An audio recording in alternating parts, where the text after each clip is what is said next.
Hello ji, good morning. Welcome to exam today.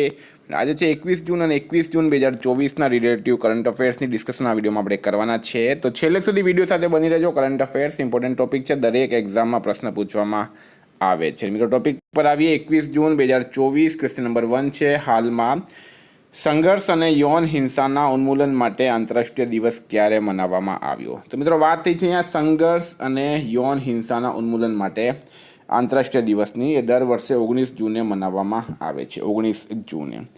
મિત્રો હાલમાં important ડેની વાત કરીએ તો 18 જૂને સસ્ટેનેબલ ગેસ્ટ્રોનોમી ડે, 17 જૂને વિશ્વ મરુસ્થલીકરણ અને સૂકા રોકથામ દિવસ, 16 જૂન આંતરરાષ્ટ્રીય પારિવારિક પ્રેષણ દિવસ, 15 જૂને વિશ્વ બુજુર્ગ દુર્વ્યવહાર જાગૃતતા દિવસ, 14 જૂને વિશ્વ રક્તદાતા દિવસ અને 12 જૂને વિશ્વ બાલ શ્રમ નિષેધ દિવસ. તમામ દિવસ ઇમ્પોર્ટન્ટ છે, યાદ રાખો.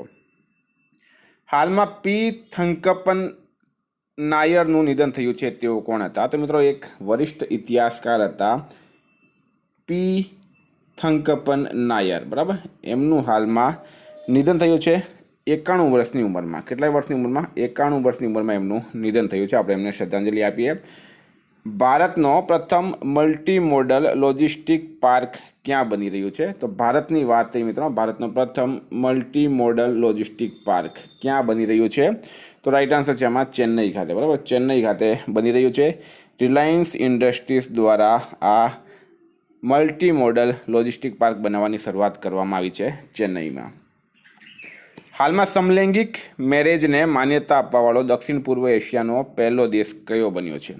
તો સમલૈંગિક, બરાબર, બે ડિફરન્ટ જેન્ડર વચ્ચે જે મેરેજ હોય છે મિત્રો, એને સમલૈંગિક મેરેજ કહેવામાં આવે. એને માન્યતા આપવાવાળો દક્ષિણ પૂર્વ એશિયાનો પહેલો દેશ બની ગયો છે થાઈલેન્ડ. કયો દેશ બન્યો છે? થાઈલેન્ડ આમાં રાઈટ આન્સર થશે. વિદ્યાર્થી મિત્રો, specially Gujarat police constable PSI LRD માટે એક્ઝામ ટુડેનું લેટેસ્ટ એક વર્ષનું કરંટ અફેર્સ, સ્પેશિયલી હાઈકોર્ટ માટે Olympic, para Olympic, Covid, IPL, GI tag, બદલાના ભારત ગુજરાતના વર્તમાન પદાધિકારી, પુસ્તક લેખક, company CEO, brand ambassador, award GK, sports GK, Ayodhya GK, election GK જેવી ટોટલ 44થી વધારે કરંટ અફેર્સની પીડીએફ, 10,000થી વધારે પ્રશ્નો, છેલ્લા એક વર્ષનું લેટેસ્ટ કરંટ અફેર્સ. તો પીડીએફ માટે માત્ર 250 રૂપિયા 9510411961 પર ગૂગલ પે, ફોનપે, પેટીએમ કંઈ પણ કરો, સ્ક્રીનશોટ મોકલી આપો. 2 મિનિટમાં પીડીએફ મળી જશે. ગઈ તમામ એક્ઝામમાં 100% કરંટ અફેર આપણું પૂછાયું છે. હાલમાં ધનલક્ષ્મી બેંકના એમડી કોણ બન્યા છે? તો મિત્રો વાત થઈ છે ધનલક્ષ્મી બેંકની. એના નવા એમડી બની ગયા છે હાલમાં અજીત કેકે. કોણ બન્યા છે? અજીત કુમાર કેકે બન્યા છે. તો મિત્રો હાલમાં અનુરાગ બત્રા આંતરરાષ્ટ્રીય ટેલિવિઝન એકેડમીના સદસ્ય બન્યા. તિરુમાલા તિરુપતિ દેવસ્થાનના નવા એક્ઝિક્યુટિવ ઓફિસર બન્યા છે જે શ્યામલા રાવ. ઉપેન્દ્ર દ્વિવેદી નવા થલ સેના પ્રમુખ બન્યા. ઇન્દ્રપાલસિંહ બિંદ્રા સીસીઆઈના સચિવ નિયુક્ત કરાયા. રાજપ્રિયસિંહ ગ્રામીણ વિકાસ વિભાગના નિદેશક બન્યા છે. હાલમાં કયા દેશના રાષ્ટ્રપતિએ અપ્રવાસીઓને નાગરિકતા આપવા માટે નવા પ્લાનની જાહેરાત કરી છે? તો અપ્રવાસીઓને નાગરિકતા, બરાબર, રાઈટ આન્સર છે મિત્રો અમેરિકા. અમેરિકાના રાષ્ટ્રપતિનું નામ છે જો બાઇડન. હવે અપ્રવાસીઓને નાગરિકતા એટલે કે અમેરિકાની બહારથી જે લોકો આવેલા છે, બરાબર, તેવા લોકો માટે એક પ્લાન બનાવવામાં આવ્યો. ફોર એક્ઝામ્પલ, ભારતથી કોઈ વ્યક્તિ અમેરિકા ગયા છે, બરાબર, ભારતીય લોકો અમેરિકા ગયા છે, તો એમને અમેરિકાની નાગરિકતા આપવા માટે રાષ્ટ્રપતિ જો બાઇડને એક પ્લાન બનાવ્યો. એ પ્લાનનું નામ છે પેરોલ ઇન પ્લેસ. શું નામ છે? Parole in place. આ પ્રોટેક્શન પ્રોગ્રામનું નામ છે પેરોલ ઇન પ્લેસ. આ પ્રોગ્રામ અંતર્ગત લોકોને નાગરિકતા આપવામાં આવશે. અમેરિકી નાગરિકથી લગ્ન કર્યા પછી ઓછામાં ઓછા 10 વર્ષથી તે અમેરિકામાં રહેવું જરૂરી છે, બરાબર. તો અમેરિકા. હાલમાં પેટીએમના ગેરકાર્યકારી સ્વતંત્ર નિદેશક કોણ બન્યા? તો ફ્રેન્ડ રાઈટ આન્સર છે આમાં રાજીવ અગ્રવાલ. બરાબર, રાજીવ અગ્રવાલ પેટીએમના ગેરકાર્યકારી સ્વતંત્ર નિદેશક બની ગયા છે હાલમાં. રાજીવ અગ્રવાલ જે છે એ રાઈટ આન્સર થશે. હાલમાં ક્યાં માલાબાર નદી મહોત્સવ 2024નું આયોજન કરાયું છે? તો મિત્રો માલાબાર નદી મહોત્સવ 2024 એનું આયોજન ક્યાં કરાયું છે? તો રાઈટ આન્સર છે આમાં કેરળ ખાતે. બરાબર, કેરળ ખાતે કરવામાં આવ્યું છે. માલાબાર નદી મહોત્સવ 2024નું આયોજન કરવામાં આવ્યું છે કેરળ ખાતે. મિત્રો વાત કરીએ આપણે કેરળની, તો કેરળના સીએમ છે પિનરાઈ વિજયન, બરાબર. પિનરાઈ વિજયન કેરળના સીએમ છે. કેરળના રાજ્યપાલ છે આરિફ મોહમ્મદ ખાન અને કેરળનું કેપિટલ છે તિરુવનંતપુરમ. હાલમાં કેરળ સરકાર એક નવી ઈ ગવર્નન્સ પહેલ કે સ્માર્ટ લોન્ચ કરી. ભારતના સૌથી ફાસ્ટ સૌર ઇલેક્ટ્રિક નાવ બારાકુડા કેરળમાં લોન્ચ કરાઈ. કેન્દ્રીય મંત્રી નીતિન ગડકરી કેરળમાં લક્ઝરી જહાજ ક્લાસિક ઇમ્પિરિયલનું શુભારંભ કર્યું છે. હાલમાં કોણે યોનેક્સ બોર્ન ઇન્ટરનેશનલ 2024માં મહિલા સિંગલ્સનો ખિતાબ જીત્યો છે? તો યોનેક્સ બોર્ન ઇન્ટરનેશનલ 2024 મિત્રો એક બેડમિન્ટન ટુર્નામેન્ટ છે અને આમાં મહિલા સિંગલ્સનો ખિતાબ જીત્યો છે ભારતની શટલર તન્વી શર્માએ. હાલમાં વિવો ક્યાં ભારતનો સૌથી મોટો મોબાઈલ ફોન વિનિર્માણ પ્લાન્ટ ખોલશે? તો વિવો દ્વારા ભારતનો સૌથી મોટો મોબાઈલ ફોન વિનિર્માણ પ્લાન્ટ ક્યાં ખોલવામાં આવશે? તો રાઈટ આન્સર છે મિત્રો ગ્રેટર નોઈડા ખાતે. ક્યાં ખોલવામાં આવશે? ગ્રેટર નોઈડા ખાતે ખોલવામાં આવશે. ગ્રેટર નોઈડા રાઈટ આન્સર છે. હાલમાં બોન જળવાયુ સંમેલન 2024 ક્યાં સંપન્ન થયું છે? તો મિત્રો જર્મનીના બોન ખાતે, બરાબર. બોન એક શહેર છે, જર્મનીમાં આવેલું છે. ત્યાં બોન જળવાયુ સંમેલન 2024 હાલમાં સંપન્ન થયું.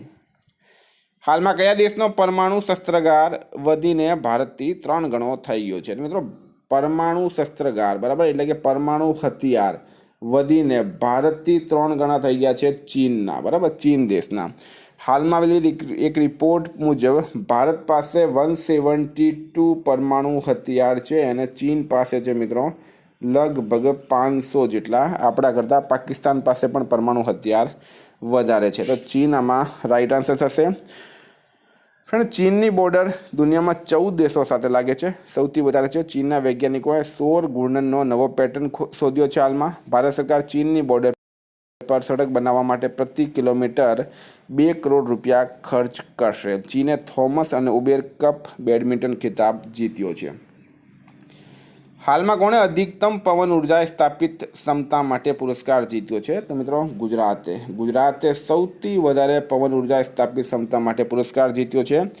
ગુજરાત નંબર 1 છે, તમિલનાડુ નંબર 2 છે મિત્રો. તમિલનાડુ સેકન્ડ નંબર પર છે અને કર્ણાટક જે છે એ 3જા નંબરે છે.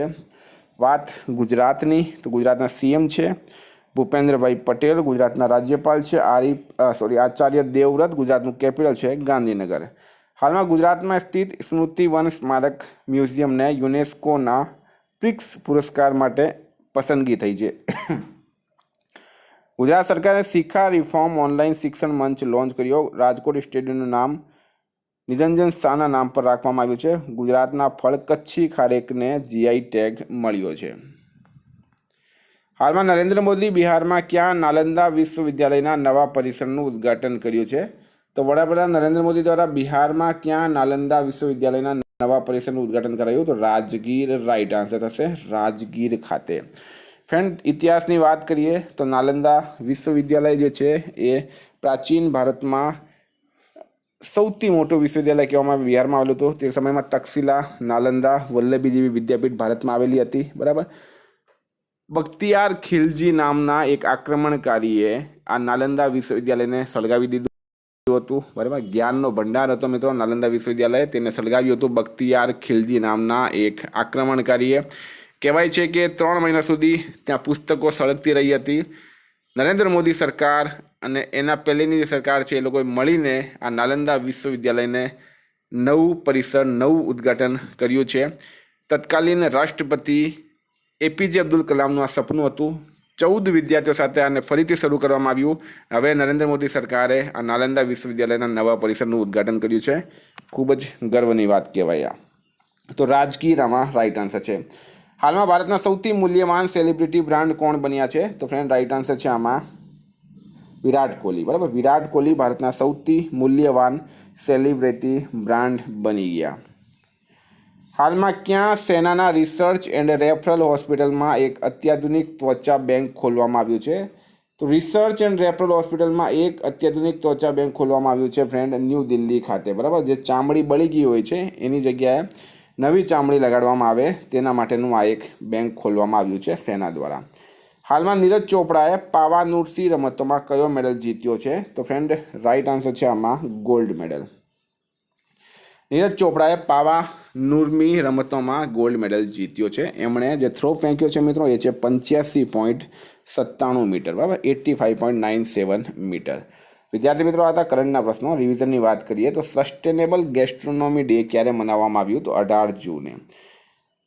કયા દેશના રાષ્ટ્રપતિ 24 વર્ષ પછી નોર્થ કોરિયા પહોંચ્યા છે? તો ફ્રેન્ડ રાઇટ આન્સર છે એમાં રશિયાના રાષ્ટ્રપતિ, એમનું નામ છે વ્લાડિમીર પુતિન.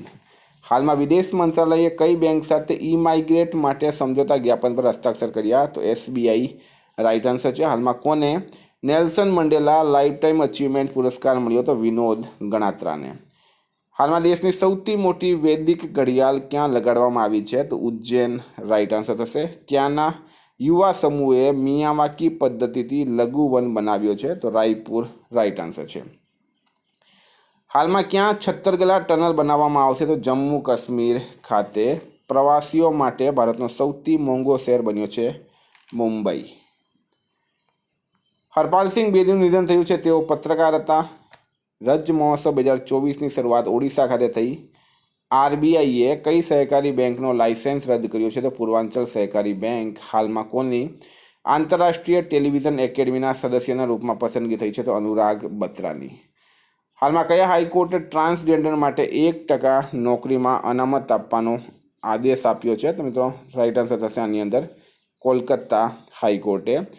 કયા દેશના ક્રિકેટર લોકી ફર્ગ્યુસને T20 વર્લ્ડ કપમાં 4 મેડન ઓવરનો રેકોર્ડ બનાવ્યો છે? તો ન્યૂઝીલેન્ડ રાઇટ આન્સર છે. નોટિંગહમ ઓપનનો ખિતાબ જીત્યો છે કેટી બોલ્ટરે. કયા દેશના ક્રિકેટર ડેવિડ વિઝે આંતરરાષ્ટ્રીય ક્રિકેટથી સંન્યાસની જાહેરાત કરી? તો નામીબિયા રાઇટ આન્સર છે. ફ્રેન્ડ, આ હતા રિવિઝનના પ્રશ્નો. ગઈકાલે તમને પ્રશ્ન પૂછાયો હાલમાં કોને સાહિત્ય એકેડમી યુવા પુરસ્કાર 2024 આપવામાં આવ્યો? તો રાઇટ આન્સર છે મિત્રો ગૌરવ પાંડે. આજનો પ્રશ્ન છે હાલમાં 10મો આંતરરાષ્ટ્રીય યોગ દિવસ 2024 ક્યાં આયોજિત કરાયો? એનો જવાબ તમારે કમેન્ટ બોક્સમાં જણાવવાનું. ફ્રેન્ડ, વોટ્સએપ અને ટેલિગ્રામની લિંક ડિસ્ક્રિપ્શન બોક્સમાં આપેલી છે. PDF માટે 9510411961 પર કોન્ટેક્ટ કરો. Thank you. ફરી મળીશું નવા વિડીયો સાથે. જય હિન્દ.